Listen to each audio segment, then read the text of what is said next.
आज गणेश चतुर्थी है। सभी गणेश को बहुत याद कर रहे हैं। क्या इसका अर्थ है? जिस प्रकार से उनका शरीर दिखाया गया है, उसके पीछे क्या रहस्य है, इसे समझना भी बहुत ज़रूरी है। गणेश को क्यों विघ्न विनाशक कहते हैं?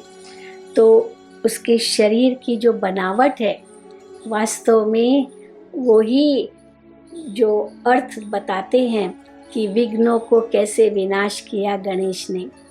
उनके बड़े बड़े कान दिखाते हैं।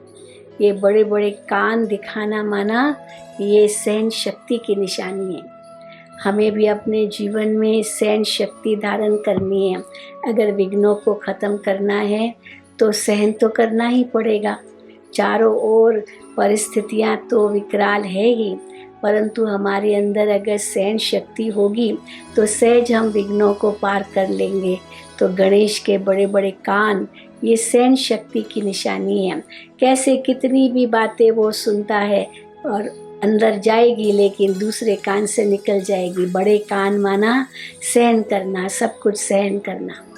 फिर बड़ा पेट दिखाते हैं गणेश जी का, ये समाने की शक्ति है।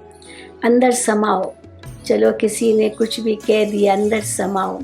दुनिया को वर्णन मत करो, चाहे अपनी कमज़ोरियाँ चाहे दूसरों की कमज़ोरियाँ। हम लोग अपनी कमज़ोरियाँ तो छिपा लेते हैं, लेकिन दूसरों की कमज़ोरियाँ वर्णन कर देते हैं। लेकिन बड़ा पेट दिखाना माना सब पेट में समाना। तो एक समाने की शक्ति धारण करने से भी हम विघ्नों को ख़त्म कर सकते हैं। क्योंकि किसी को कोई बात कही जो ठीक नहीं है, अब वो 10 को कहेगा। और देखा गया है कि ऐसे कैसे अफवाहें फैलती है। तो बड़ा पेट माना इसको पेट में रखना, वैसे भी कहावत है, इसको पेट में रखना, किसी को बताना नहीं। फिर उसके बाद इतनी बड़ी बड़ी सूंड, ये सहयोग की निशानी है। हमें सबको सहयोग देना है, चाहे कोई भी आए, हमें उन्हें सहयोग देना है। क्योंकि अगर सहयोग देंगे तो फिर सहयोग उनसे मिलेगा भी। तो ये भी विघ्न विनाश करने लिए बहुत ज़रूरी है। एक दो को सहयोग दो, उसके लिए नम्र बनना पड़ेगा, उसके लिए झुकना पड़ेगा, उसके लिए सहन भी करना पड़ेगा, समाना भी पड़ेगा। तो बड़ी सूंड ये सहयोग की निशानी है। क्योंकि हाथी कैसे सूंड से बहुत कुछ कार्य कर लेता है, इतने बड़े बड़े पेड़ भी उखाड़ सकता है। तो ये सहयोग की निशानी है। और फिर आँखें इतनी छोटी, ये आँखें छोटी का मतलब है परखने की शक्ति।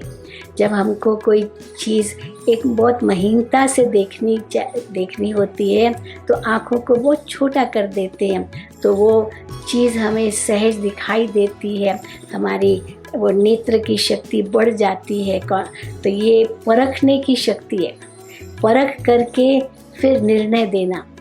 क्योंकि जैसे हम परख लेते हैं कोई बात को, तो निर्णय लेना भी बहुत सहज हो जाता है। इसलिए ये छोटी छोटी आँखें, ये परखना और उसी अनुसार निर्णय करने की शक्ति है। और जैसे गणेश इतना मोटा, लेकिन उसको एक चूहे पर दिखाते हैं।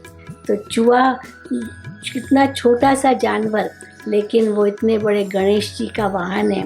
इसका मतलब है कि कैसे हम हर बात को समेट लें, चाहे वो कितनी भी बड़ी बात हो, पर उस बड़ी बात को भी हम समेट लें। तो हम भी अपने जीवन में ये शक्तियाँ धारण करें। पर कैसे आएगी शक्ति? जब हम परमात्मा से अपना संबंध जोड़ेंगे। इसलिए गणेश जी को शिव का पुत्र बताया गया है। बहुत ही बुद्धिमान, दिमाग इतना उसका बड़ा। तो जब हम सचमुच बड़ा दिल रखते हैं, बड़ा दिमाग रखते हैं, खुला मन रखते हैं, तो हम शिव को अच्छी तरह से पहचान करके उनके चारों ओर घूमते माना उनकी याद में रहते हैं। तो हम इस संसार में आने वाले, जीवन में आने वाले सभी विघ्नों को हम ख़त्म कर सकते हैं। एक निर्विघ्न जीवन, निरसंकल्प जीवन, सुखी जीवन, शांतमय जीवन बना सकते हैं। यही आज के दिन की विशेष शिक्षा सभी के लिए है।